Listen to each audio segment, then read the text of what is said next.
ನಾಯಕನಹಟ್ಟಿ ಪಟ್ಟಣ ಪಂಚಾಯಿತಿ ವ್ಯಾಪ್ತಿಯ ಚನ್ನಬಸಯ್ಯನಹಟ್ಟಿ ಗ್ರಾಮದಲ್ಲಿ ಶನಿವಾರ ಶ್ರೀ ಆಂಜನೇಯ ಸ್ವಾಮಿ ಕಾರ್ತಿಕೋತ್ಸವ ರಥೋತ್ಸವ ಸಂಭ್ರಮ ಹಾಗೂ ಸಡಗರದಿಂದ ಅದ್ದೂರಿಯಾಗಿ ನಡೆಯಿತು. ರಥೋತ್ಸವ ಪ್ರಯುಕ್ತ ಶ್ರೀ ಆಂಜನೇಯ ಸ್ವಾಮಿ ದೇವಸ್ಥಾನದಲ್ಲಿ ಧಾರ್ಮಿಕ ವಿಧಿವಿಧಾನದಂತೆ ಪೂಜಾ ಕಾರ್ಯಗಳು ನೆರವೇರಿಸಲಾಯಿತು. ಗ್ರಾಮಸ್ಥರು ಕಳಸ ಪೂಜೆ ನೆರವೇರಿಸಿದ ಭಕ್ತರು ಧ್ವಜ ಹಾಗೂ ನಾನಾ ಬಣ್ಣಗಳ ಹೂಗಳಿಂದ ಅಲಂಕರಿಸಿ ಮಧ್ಯಾಹ್ನ 3 ಗಂಟೆಗೆ ಅನ್ನ ಸಂತರ್ಪಣೆ ರಥಕ್ಕೆ ನೆರವೇರಿಸಿದರು. ಮಹಾಮಂಗಳಾರತಿ ನಂತರ ಗ್ರಾಮಸ್ಥರು ರಥೋತ್ಸವಕ್ಕೆ ಅದ್ದೂರಿಯಾಗಿ ಚಾಲನೆ ನೀಡಿದರು.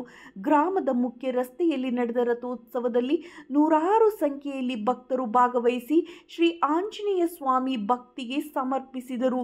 ರಥ ಸಂಚರಿಸುವ ದಾರಿ ಉದ್ದಕ್ಕೂ ಭಕ್ತರು ಬಾಳೆಹಣ್ಣು, ಮಂಡಕ್ಕಿ, ಮೆಣಸು ಎರಚಿದರು. ಇದೇ ವೇಳೆ ಶಿಕ್ಷಕ ಕೆ.ಒ. ರಾಜಯ್ಯ ಮಾತನಾಡಿದರು. ಗ್ರಾಮದಲ್ಲಿ ಶ್ರೀ ಆಂಜನೇಯ ಸ್ವಾಮಿಯನ್ನು ರಥೋತ್ಸವ ಪ್ರತಿ ವರ್ಷದಂತೆ ಸಂಪ್ರದಾಯದಂತೆ ನಡೆಯುತ್ತದೆ. ನಮ್ಮ ಹೋಬಳಿ ಬರಪೀಡಿತ ಪ್ರದೇಶವಾಗಿರಬಹುದು. ಸಂಸ್ಕೃತಿ ಸಂಪ್ರದಾಯಗಳಲ್ಲಿ ಶ್ರೀಮಂತಿಕೆ ಇದೆ.